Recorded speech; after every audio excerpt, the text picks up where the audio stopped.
And now it's my pleasure to introduce our keynote speaker, Peter Hruschka. Peter is principal of the Atlantic Systems Guild, and he's co-founder of ARC42 and Rec42, and he is one of the most influential voices in systems architecture and a long-standing member of iSAQB.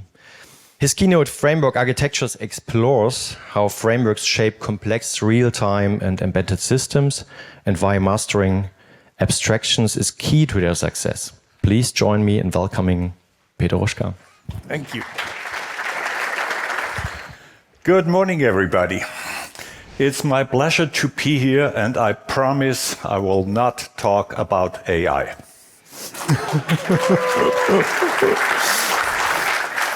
I will lead you back to the past, when our computers were much smaller than the big IBM machine you have seen on the slides of Guido here. And let me quote one of Gartner Group's results. 40% of our hardware is still 8-bit. Can you imagine that? You're all living in the cloud world, you're having resources as much as you want, and there's tons of people out there who have to grow up with very, very small hardware. And so my topic, I've chosen a minority topic, as I think for today, is talking about frameworks in the embedded world where you don't have as much hardware, as much memory, as much processing power as you can imagine. So I will shortly go into the topic of frameworks and libraries, showing you that this is our standard today. We have plenty of libraries, we have plenty of frameworks that we're using. I will then discuss why sometimes it's necessary to develop your own frameworks. Mainly because you don't have as much space and as much memory and as much computing power as you'd love to have. And then sometimes you have to do it yourself. I will show you one example of it's a family of frameworks. It's not only one framework and libraries, to demonstrate how you could document that for various audience, for various stakeholders, for the developers of the framework to the users of the framework. And in the end, I will show you some examples of applications that have used this framework or this family of frameworks to develop embedded systems. So you all know we're having many, many libraries. You had graphic libraries, you had mathematical libraries, and you are using them. And we also have frameworks. They are a little bit different, and I'll explain the difference in a moment. But the key idea is we want to have reusable things. We want to have reusable libraries, reusable frameworks. They should be well tested. They should be well maintained so they can trust it. You don't have to always have the same kind of amount of testing that you need for application, because those are proven and they are there. And they allow developers to focus on what they really want to do on their business. Let's look a little bit into the difference between the two. In libraries, it's so easy.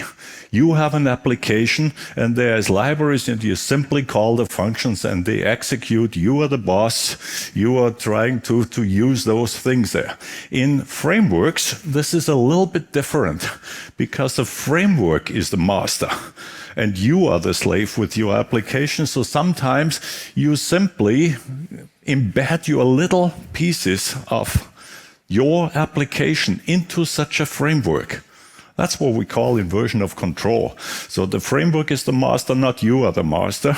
And the framework is sort of a skeleton it's a scaffolding around your application. That's why a lot of people started developing libraries and developing frameworks. And the good news is you can get them on the market. You don't have to do anything. They are the extension of your programming languages. They give you powerful support for various topics, whether it's in the web world and you're doing Spring or Spring Boot, or you're using it in the UI and front end by using Angular or using Vue.js. How many of you are using such commercial frameworks or public frameworks? I guess nearly everybody, yes. And that's good. You should too. In there. But then we come to the embedded world.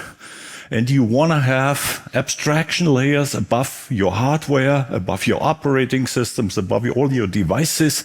You want to be free of that by having a lot of communication mechanisms, having mechanisms to mirror objects between one and another, and many other tasks like event handling, resource management, and so on. And even in this world, you can either use open source products or you can buy commercial products. There is frameworks supporting the embedded world. QP, one of the more famous ones in there. I also mentioned SAP's RTMF in there. You could also consider the Apache streaming framework for giving high-speed data communication as one of these frameworks. Anybody using such frameworks in the embedded world that you can get from the market? Much less hands than in web development and UI development here. So even there, you can buy such frameworks. The question is, why the hell should you come up with the idea to develop your own framework? And the answer is, well, not everybody has enough computing power. You're living in a world where you can't afford to have such big frameworks. The more these frameworks can do for you, the more computing power they need. And if you have not enough money, because hardware is expensive, if you don't have enough memory, if you need to save energy, not everybody can build their own power plants to drive Bitcoin mining and create huge of energy there. Sometimes these devices have to survive for a couple of years with batteries, and energy is scarce, and you don't have that in there. Sometimes they have to be small because you can't put a big computer into your toothbrush, your electric one that you're buying, or in the window lift in the car, or the mirror control. This is very tiny processors having to save a lot of energy, not having a lot of computing power. And that's where you also want to have frameworks. And for this kind of applications, I'm talking here. And I thank Mirko for the introduction. He said, I am in system architecture, not only in software architecture. I'm thinking in systems where software, hardware, mechanics, and electrical things come together to form products that are of benefit to humanity. So it's much more than just software. And then hardware costs might be important.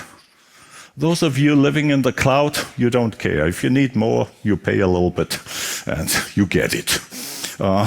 Those people living in this world, they can't do that. The second reason, even if you have enough computing power, sometimes the technical abstractions you need are not supported by these public or commercial frameworks that you can buy. And so if you're doing in one domain several kinds of systems in there, maybe it's worthwhile to invest in your own abstractions and create systems that all the other application developers can benefit from. And that's the world that I'm living in, where we do such things. Let me give you a quote here from Philip Koopman from his book, Better Embedded System Software. He's published a book early on. He republished it 4 years ago in 2021. And he is showing that if you have software that goes to the edge of what you have available in terms of hardware, then software costs start rising dramatically. So if you're developing very small software on a small computer, it's okay. The costs are proportional, but the costs could easily double or triple or quadruple when you're filling up your computer. You're using all the resources you have. The closer you come to the edge, the more the software will cost. And I've given a second graphic from Philip here, saying if you are in an industry where you're developing 100K applications, so you want to sell 100,000 or 200,000 of these devices that you're producing, then there's a certain point where the small hardware really gets in your way and the costs go up for developing software. It's only if you do it in the millions that the curve doesn't cross. So if you're producing more than 1 million of these systems here, then maybe you should really think whether you invest in hardware costs or not. And I'm talking hardware costs that here are the range of $10 or $12. So it's little chips. It's not big computers in there. So be aware that system development, this is total software hardware costs. Here is just the increase in software costs if your hardware is too small. So consider that, and some companies should consider that, saying your software gets much more expensive if you don't have enough hardware. So sometimes it's cheaper to invest in a little bit more hardware than to invest in the extensive costs in maintaining software. So these frameworks, come back to that. If you go for some of these commercial frameworks, you find tons of videos and courses on YouTube. If you want to learn Vue.js, if you want to learn Kafka, if you want to do anything of that, you simply go to the internet and look at the tutorials and learn how to handle that. If you develop your own frameworks, I suggest you do good architecture documentation. And that's what we invented ARC42 for, to do architecture documentation. And let me do a small excursion on this ARC42. It's on the market now since 2005. In February of this year, we celebrated 20 years of ARC42. There is lots of systems using that framework, which is simply 12 containers to put architecture-relevant stuff into. We've done lots of examples. We published 2 books so far on examples on how to use that architecture. And for those that want to have 30 seconds of fun, we created a video this year for the 20th anniversary. Have a look at that and see how the magician is helping you to structure your documentation. Again, a little bit excursion in there. If you're doing architectural decisions, there's 2 kinds of decisions you're taking. The one is about the structure of your system. That's what results in the box and arrow diagrams. You're having your components, you're having your interfaces between them and on. But there's another kind of decision you take as an architect. And this other kind of decision is all of these things should have something in common, which are marked in green, and other things should have other things in common, which are marked in orange here. And that's what we call cross-cutting concepts. You might decide that all these parts of your system follow your back-end strategy and you go for Golang, or this is a front-end strategy and you use TypeScript. Or all the arrows in there are REST APIs according to the standard in there. So that's what we call cross-cutting concepts. And in our template, we have the views here, mainly to capture your box and arrow diagrams. In our building block view, a lot of people call it a component view, we capture the boxes and arrows. And in chapter 8, in our cross-cutting concepts, we capture those other decisions. And my talk today wants to emphasize that for such frameworks, the concept chapter is much more important than the structure. You have to understand these cross-cutting concepts. You have to understand domain-specific abstractions that are hidden in these frameworks in there in order to use them. And if you look at other ways of documenting that, a lot of people are saying, can we use C4 with ARC42? Of course you can. You see it's in the name. If you look up there, there's a C4 in there. And this is about the context diagram, this is about the containers, this is about the components and classes, but we are missing out on these cross-cutting concepts. We only discovered that, I guess, 5, 6, 7 years ago. The first years we were very driven by a view-based architecture documentation, and we went for these views, for the building blocks, for the runtime view, and so on. Now we are more concentrating on these cross-cutting concepts. And that brings me to my example. The system is called Base.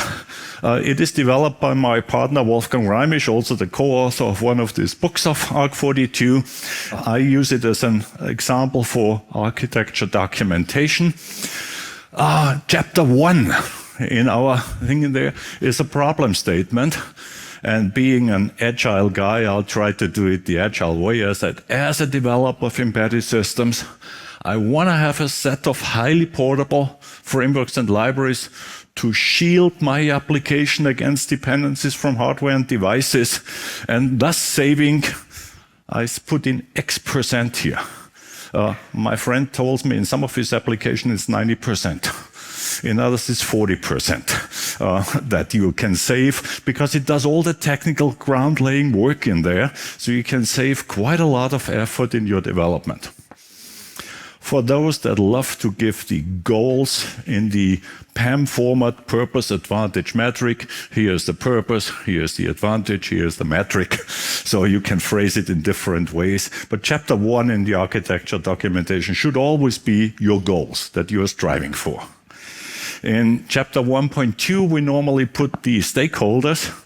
And I already told you in the beginning, we are doing that for the framework users who want to live happily without bothering about all these nitty-gritty details there. But we're also doing it for the framework developers. And there's 2 more roles that we identify. We call them framework adapters and framework configurators. The adapters are really close to the framework developers because they might add code to the framework to adapt to new technologies, new devices, and other things in there. The configurators, they are mainly setting predefined values. The framework already has all these variables or these variations in there. And so a good user could also be a configurator, knowing how to configure the framework before using it. And an adapter makes sure it's long-term stable and can maintain the system over a longer period of time. I'll skip our chapter 4, the solution strategy.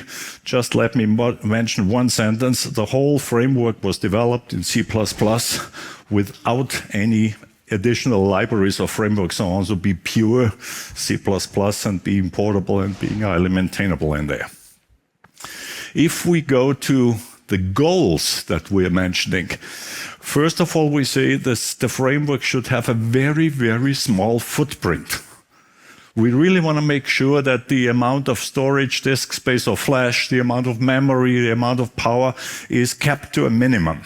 That's one thing in there.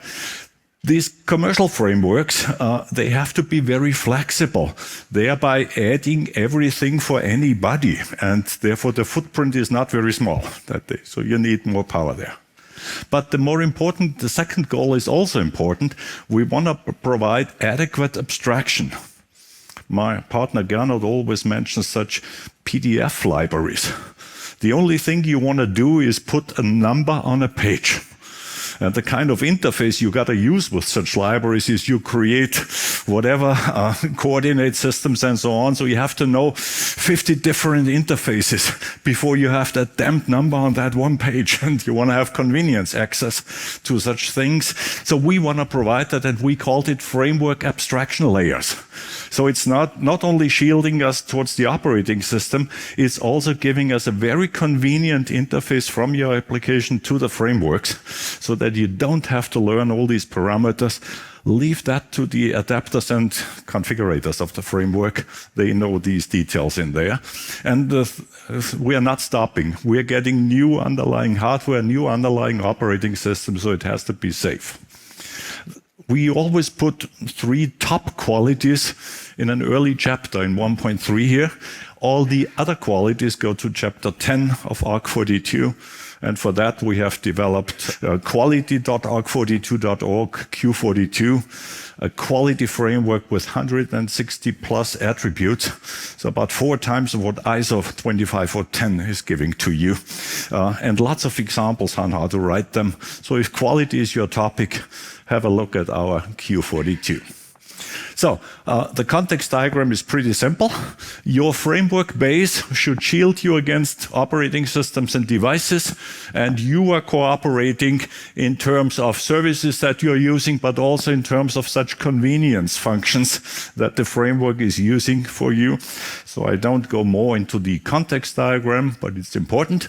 Let me look at the building block view. And I told you base is not one framework.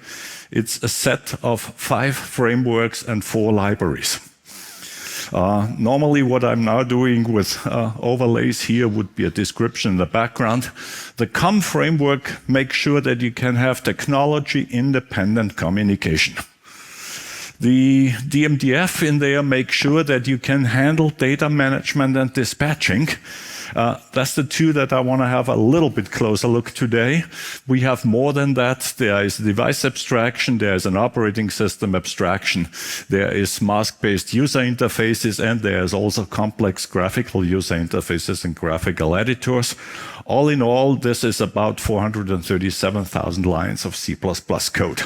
So it's quite a number of lines of code in there.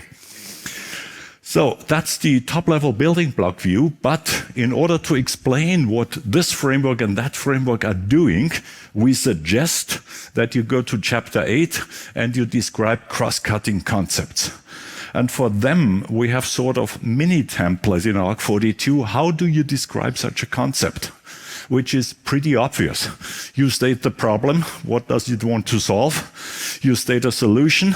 You do that in terms of building block diagrams and runtime scenarios, but you also do that with very concrete examples of prototypes, of source code, of test cases, and so on. So the more exact you do that, the more practical you do that, the better. Some of these concept chapters are just half-page, saying we are using Hibernate to store our objects and read the manual. And that's the whole concept.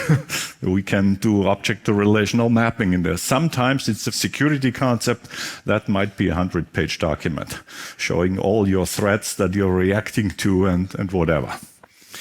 In the background, we have given you a huge mind map. What can you cover with concepts?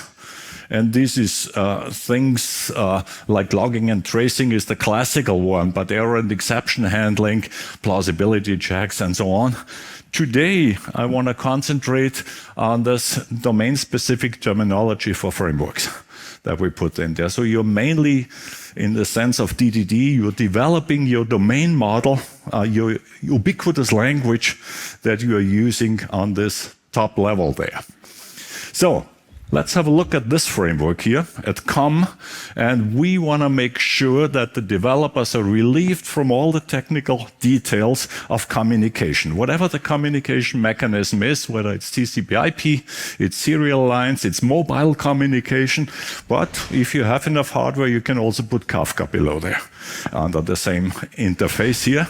And COM offers that kind of abstraction for communication. And so you're having various applications. They are mapped onto nodes.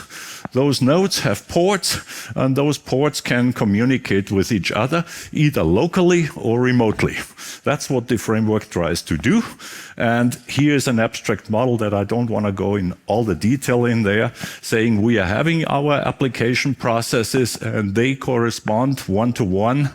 In fact, that's a simplification. It could be multi-homing, there could be more complex in there, to these nodes, and they can be come in nets. So as a developer, you simply, your use case is communicate. Communicate from this port to that port. You say, I want to communicate my data from 1.2 to 7.1, and then this is the line that comes up, and forwarded, transparent, you don't see what it is. In your role as a framework adapter, sometimes you have to set up that network once. And you either do that by simply setting values if you want to go to standard TCP/IP, or you want to go to VPN connections or serial connections, or as an adapter, you're writing your adapters for that under your framework in there. So that's the typical use cases various people are doing. Or you can define your own protocols that are not standard because you develop your own protocols. So if you look a little bit closer into that, you see inside COM there is mainly a component interconnect and a network interconnect framework. The one makes sure that you can communicate locally, and the other one makes sure that you can communicate globally. And a simple runtime view says, if a packet comes in, we look, is it a local port? We forward it to that. If not, we search the node in the framework, transparent, and we go on. Here's the source code, and this framework is about 36,000 lines of C++ code that does that. And you see the network, the CIF and the NIF, and you see the protocol adapters. I'll skip the second example for the DMDF. Just let me mention the problem. You sometimes want to make sure that values are propagated. If they change in one place, they should change in other places. And that's what this framework is doing for you. So there is something happening, and everybody else in the whole system should find out that something happened in there. That's the idea behind it. So what you want to do is you want to mirror objects. Sometimes you mirror it from your application to Flash or to the memory. It's sort of hibernate for you, a primitive hibernate. Sometimes you want to show up in other use cases in there. But the same framework handles events. If something happens, all the others are informed that something happened and they can react to that. The same framework also does other things in there. So the key abstraction that you have in there is what we call a DM object, the data managed object. And this can have configuration data, statistical data, or sensor actuator data in there. And the typical use cases do that. Map it. Okay, I'll save you the details of that framework. Again, this is about 19,000 lines of code, just doing that object mapping. Let me show you some applications shortly that use that framework. Our Swiss friends and travelers to Switzerland hate us for that system because it's a system mounted in police cars, making sure that you're not speeding. It's this little device in the cars in there. If you look in there, there are 7 processors cooperating. Yes, there is one motherboard with a bigger processor, but there's little graphic processors in there. And it uses, the framework is used for all the communication and all the event handling in this system. Another one is in power stations. They don't trust the availability of mobile data. They're saying we're going for radio exchange in there because the first thing that drops off if we are in a crisis is mobile data are gone. And so they use that in there to communicate between all their various power stations. The same thing happens in a radio network that does early detection of dam breaches and so on, so monitoring your environment in there. And they are both using what they call a control center. Normally, if you think of control center as a big room with many lights and things, here the control center is on your screen, and while you are starting the network here, those are already deployed, and the next ones are to be deployed here, and once it's running, you monitor the data there. So this is 4 kinds of applications that are using such frameworks as I have told you. So I really want to say, please, if you can use publicly available frameworks, do it. Go for it. Yes, saves you a lot of work. If you can't do that because of limited resources, develop your own stuff. And you document that, especially using the concept chapter that we provide in ARC42 by giving those domain-specific abstractions. Thank you very much.